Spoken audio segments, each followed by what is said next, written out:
तो आज हम बात करेंगे कि किन स्थितियों में पेनियल इम्प्लांट एब्सोल्युटली एसेंशियल है। तो बहुत सारे मरीज जो है वो ये क्वेश्चन पूछते हैं मुझसे कि सर इस पेशेंट में सप्लीमेंट क्यों नहीं काम करे, इसमें पी शॉट क्यों नहीं काम करे, इस पेशेंट के अंदर आपने जो है टडालाफिल वगैरह क्यों नहीं ट्राई करी। और कई लोग ज्ञान देते हैं बहुत ज्यादा कि जो ज्ञानी है हमारे अंदर बहुत सारे ज्ञान देते हैं कमेंट्स में कि इस मरीज को तो दवाई से ठीक हो जाते हैं, इस मरीज का तो फैलाने बाबा जी ठीक कर देते हैं। तो मैं बताऊँ आपको कि हर बीमारी का इलाज दवाइयों में नहीं है। फॉर एग्जाम्पल किसी की किडनी फेल हो गई, किडनी खराब हो गई, तो उसको डायलिसिस या किडनी प्रत्यारोपण या ट्रांसफर जरूरत पड़ती है। किसी का हार्ट फेल हो गया तो उसको हार्ट के अंदर भी सर्जरी की जरूरत पड़ती है। अब कोई बोले कि नहीं डायलिसिस नहीं होता है, इसको आप जाके गर्म पानी में लिटा दो, गर्म पानी में भापे दिलवाओ, तो वो भी ठीक नहीं है। पर एंड ऑफ द डे दुनिया में क्वैकरी खत्म नहीं होगी। इस विश्व के अंदर क्वैकरी चलती रहेगी और क्वैकरी होती रहेगी और क्वैकरी का कोई अंत नहीं है। Because end of the day आदमी को चाहिए इजी सोल्यूशन, आदमी को चाहिए ऐसा सोल्यूशन जो उसको इजीली हो जाए, कम खर्चे में हो जाए, ज्यादा कुछ करना ना पड़े। जबकि उल्टा है हमारे देश में, इवन दो कम खर्चा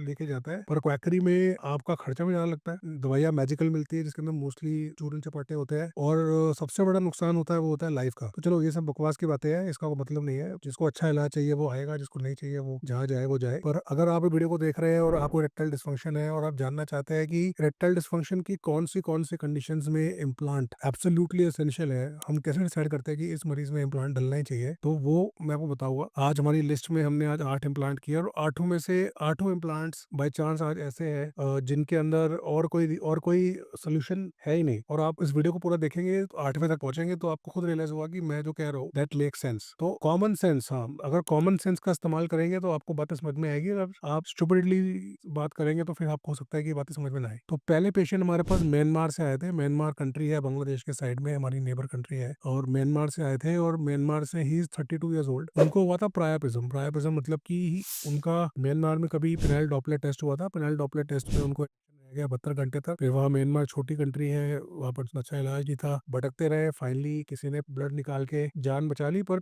हमेशा के लिए खराब हो गया। तो जो प्रायापिज्म है, प्रायापिज्म के अंदर जो है की आर्टरीज है के अंदर की नसें हैं वो कम्प्लीटली डिस्ट्रॉय हो जाती है, क्योंकि वो जो ब्लड क्लॉट बनता है वो सारा का सारा नसों को गायब कर देता है और फिर होता है उसके बाद फाइब्रोसिस। और इस केसेस में जो रेक्टल डिस्फंक्शन है वो इतना सीवियर होता है कि उसके अंदर कोई भी इलाज काम नहीं करता है। इसके अंदर पीआरपी, शॉकवेव, पंपिंग कुछ काम नहीं करता। और इन केसेस के अंदर the only solution is implant. और इस पेशेंट में इवन तो 30 साल के हैं, प्रायापिज्म इंड्यूस रेक्टल डिस्फंक्शन है, कंप्लीट डैमेज है, तो उसके अंदर हमने इनके अंदर रिजिटेंट इम्प्लांट लगाया है। पर इन केसेस इम्प्लांट लगाना भी अपने आप के अंदर एक बहुत डिफिकल्ट टास्क है, क्योंकि फाइब्रोसिस होता है, टिश्यू प्लेन गायब हो जाते हैं, दोनों कंपार्टमेंट अलग दिखते नहीं है। तो मल्टीपल इंपॉर्टेंट स्टेप्स है, मतलब serial dilatation, corporotomy, cavernotomy, sharp dissection, scissor, मतलब जो ये इम्प्लांट की एपेक्स सर्जरी है उसको मानते हैं। उस डिफिकल्ट सिनेरियो में जाके फाइनली हम इसमें इम्प्लांट लगा पाए। तो पहला है कि क्या इस पेशेंट में दवाई काम करती है? नहीं। दूसरा है कि इस पेशेंट के बेस्ट क्या था? इम्प्लांट। तीसरा है कि इम्प्लांट लगाना ईजी या मुश्किल है? बहुत मुश्किल है। और चौथा है कि इस पेशेंट में इम्प्लांट वर्ल्ड में कहाँ लगता है? बहुत कम जगहों पे। हमारा एक सेंटर उसमें से एक है, but I am just saying कि इस ये ऐसा मरीज है जिसमें दवाइयां नहीं काम करती। अब इस मरीज की पोस्ट पे कोई नीचे कमेंट करेगा, अरे इसमें योगा करो, एक्सरसाइज करो, मॉर्निंग उठो। अरे तो क्या आपको लगता है इसने ट्राई नहीं किया होगा? आपको लगता है मरीज जो है बस मेरी वीडियो देख के आ गया? या आपको लगता है कि एज ए सर्जन मैंने मरीज को नहीं बताया होगा कि आप ये सब करो? तो ऑब्वियसली जब सब कुछ ट्राई कर लिया है, वो पेशेंट फेल हो गया है और बेचारा उसको इंटरकोर्स नहीं कर पा रहा है, तभी वो इम्प्लांट लगवा रहा है। फिर आ जाओ सेकंड पेशेंट पे, 65 ईयर्स ओल्ड, डायबिटिक हाइपरटेंसिव, इतना डायबिटिक हाइपरटेंशन की किडनियां खराब हो गई, किडनी ट्रांसप्लांट पेशेंट है। यस, तो इनकी किडनी चेंज हुई है। किडनी ट्रांसप्लांट पेशेंट्स के अंदर दवाइयों में प्रॉब्लम है। अब आप उसको बोलोगे बाबूजी 65 ईयर्स के हो, ये क्यों कहो? अरे वो दवाई खा ही नहीं सकते, उनको दवाई खाएंगे तो किडनी का फंक्शन खराब हो जाएगा। दवाई खाएंगे, ऑलरेडी ट्रांसप्लांट पेशेंट 7 दवाइयां खाता है, 3 इम्यूनोसप्रेसेंट, एक दवाई बीपी की, 2 दवाई शुगर की, एक गैस की, एक मल्टीविटामिन। 7 दवाई खाने के बाद उसको मैं 3 दवाई और लिख दूं और उसके बाद भी वो उसकी दवाई काम नहीं करेगी, उसके किडनी पे जोर आएगा, उसका क्रेटिनिन बढ़ जाएगा, उसके दवाई से इंटरफेयर करेगी और हो सकता है कि दवाई खाने के बाद भी जो है पूरा हार्ड ना हो रहा हो, जो एक संतुष्टि के लिए जो वो चाह रहा है वो संतुष्टि ना हो पा रही हो। अब उसमें नीचे फिर हेटर जो है, ट्रोल जो है, वो लिखेंगे कि भाई ये 65 ईयर्स में इम्प्लांट क्यों करा रहे हैं, 65 साल में क्या जरूरत है, इस उम्र में तो भगवान का नाम लो। ये आप कौन है ये सब डिसाइड करने वाले?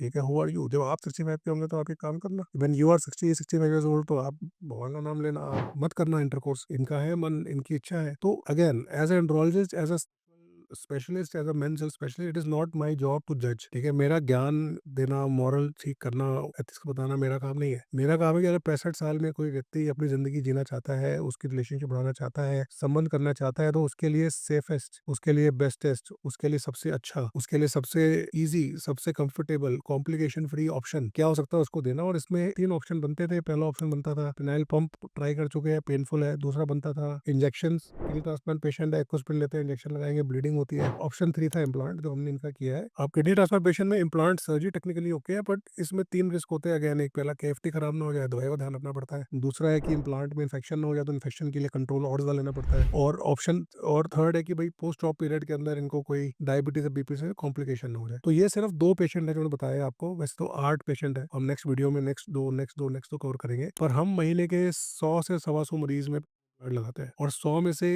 एक भी ऐसा पेशेंट नहीं है जिसको इम्प्लांट की जरूरत नहीं थी और हमने उसको इम्प्लांट लगा दिया। हर पेशेंट जिसको गोविंदा मेडी सेंटर में डॉक्टर गोविंदा गुप्ता वगैरह इम्प्लांट लगाया जाता है, उसका इम्प्लांट लगाने का इंडिकेशन होता है। उसमें पेशेंट की इरेक्टाइल डिसफंक्शन का प्रॉपर असेसमेंट हुआ होता है। पेशेंट से, पेशेंट के रिलेटिव से, पेशेंट से हर तरह से तसल्ली कराई जाती है। मरीज को कम से कम उस जैसे, उसी के शहर के, उसी की उम्र के, उसी की प्रॉब्लम वाले 4 से 5 मरीजों से बात कराई जाती है। इम्प्लांट दिखाया जाता है, इम्प्लांट का मरीज दिखाया जाता है, उसके बाद जाके पेशेंट पे दवाइयाँ ट्राई की जाती है, और लास्ट में जब सब फेल हो जाता है उसके बाद पेशेंट को बेस्ट इलाज इम्प्लांट दिया जाता है। तो जिनको भी लगता है कि हमारे यहाँ नंबर इसलिए ज्यादा है क्योंकि हम किसी मरीज को इम्प्लांट लगा देते हैं, कोई आ जाए उसको इम्प्लांट लगा देते हैं, ऐसा नहीं है। हर मरीज की कोई ना कोई सीवियर प्रॉब्लम होती है, और हर मरीज की एक स्टोरी होती है। अगर आप मेरे दूसरे चैनल से जुड़े हैं, डॉक्टर विजय गुप्ता सर्जन, जिसमें मैं इम्प्लांट के पेशेंट सर्जरी के लिए शेयर करता हूँ, तो आप देखेंगे कि हम हर मरीज के इम्प्लांट में उससे पहले बताते हैं कि क्यों लगा रहे हैं, कैसे लगा रहे हैं, क्या चेंजेस है, क्या इसके अंदर हम इंप्रूवमेंट कर रहे हैं, क्या हम इसके अंदर टेक्निकल चेंज कर रहे हैं। तो इरेक्टाइल डिसफंक्शन एक बिग टॉपिक है। इरेक्टाइल डिसफंक्शन जो है वो एक बेसिक टॉपिक नहीं है। इरेक्टाइल डिसफंक्शन कोई नब्जी इलाज नहीं है कि आपने किसी की नब्ज पकड़ के इलाज बता दिया। इरेक्टाइल डिसफंक्शन क्योंकि बहुत कॉमन है, क्योंकि लोगों को ईजी चाहिए, तो इरेक्टाइल डिसफंक्शन में क्वैक्स भी भर भर के है। आप देखेंगे कि बहुत सारे डॉक्टर्स जो डॉक्टर्स भी नहीं है, या बहुत से डॉक्टर्स जो इसके स्पेशलिस्ट भी नहीं है, वो भी इसके बारे में बहुत सारा ज्ञान बांटेंगे। पर वो वही है, ज्ञान ज्ञान देना बहुत आसान है, पर ज्ञान को सही से इंटरप्रेट करना और ज्ञान से आपकी लाइफ कैसे चेंज होगी ये समझना एक एक कॉम्प्लेक्स आर्ट है। तो अगर आप भी इरेक्टाइल डिसफंक्शन से परेशान है, तो नंबर 1 ज्ञान पे जाइए, डॉक्टर की क्वालिफिकेशन पे जाइए कि कौन डॉक्टर आपका इलाज कर रहा है, एमएस है, एमसीएच है,